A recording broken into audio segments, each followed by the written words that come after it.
Bonjour à tous, bienvenue sur la chaîne de Revaza Reporter. Voici les titres de ce top info du jour. Affaire Stéphane Zeng et Landry Washington versus Opianga. Oligui laisse ses activistes face à la justice. La SEG surfacture ses clients avec l'aide d'un sous-traitant. Enfin, son mari meurt sous ses yeux près de Lambaréné. C'était les titres de ce top info, développons-les à présent. Mais avant, abonnez-vous, activez les notifications, lâchez un pouce et restez jusqu'à la fin pour donner vos avis en commentaire. C'est parti. Affaire Stéphane Zeng et Landry Washington versus Opianga. Oligui laisse les activistes face à la justice. Le président de la transition était à Kango ce jour dans le cadre de sa tournée républicaine. Il s'est adressé aux populations de Kango en particulier et gabonaises en général. Durant son allocution, il est revenu sur le comportement de certains activistes. Pour le président de transition, on peut aisément s'exprimer, mais il ne faut pas manquer de respect aux plus âgés. Je cite, « Ici, ça a changé. Le changement, c'est aussi la discipline, le respect des aînés, c'est être ensemble. C'est aussi ça le changement. Ce n'est pas écrire comme on veut et dire ce qu'on veut sur la toile.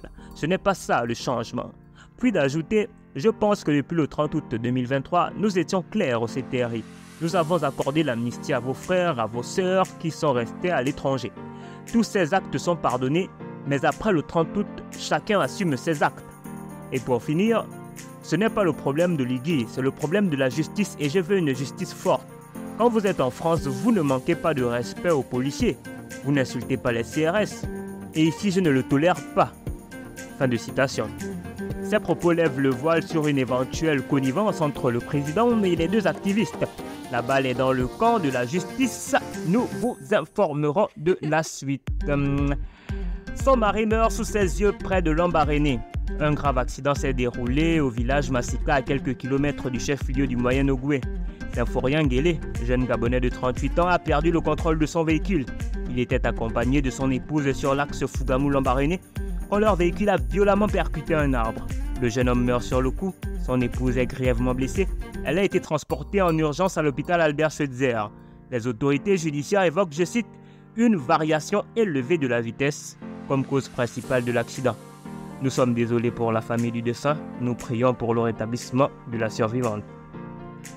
La SEG surfacture ses clients avec l'aide de Sigma Technologies. Un réseau de surfacturation a été découvert par les enquêteurs du CTRI. La SEG et son entreprise de sous-traitance informatique Sigma Technologies sont au cœur de ce trafic.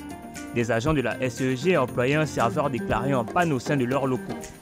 C'est ce serveur qui permettait premièrement aux agents frauduleux de Sigma Technologies d'avoir accès aux données clients du fournisseur d'eau et d'énergie. Grâce à cela, ils étaient une deuxième SEG en quelque sorte. Le paiement des factures d'eau et d'électricité transitait par Sigma Technologies qui gonflait les montants avant d'être enregistrés par la SEG. Des complices au sein de la société d'eau et d'énergie ont permis de passer ces vols sous silence. Le serveur incriminé nommé Suprema 3 est aujourd'hui déconnecté. Cependant, les surfacturations persistent. Les enquêteurs investiguent toujours. Ils révèlent néanmoins qu'il y a encore d'autres fraudeurs qui opèrent à distance. Nous espérons qu'ils arrangent définitivement la situation. Les factures deviennent de plus en plus grosses avec les années. La population n'en peut plus. Nous vous tiendrons informés de la suite de cette enquête.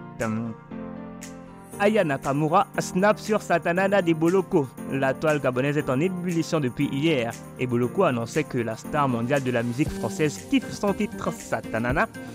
Vérification faite, Aya a vraiment apprécié ce titre. Elle l'emploie en fond sonore sur un de ses snaps. L'artiste gabonais se sent pousser des ailes. Nous souhaitons beaucoup de force à Tanji pour la suite. Jeux Olympiques de Paris, 3 Congolais fuient leur retour en RDC. Les Jeux Olympiques de Paris 2024 se sont achevés ce dimanche 11 août.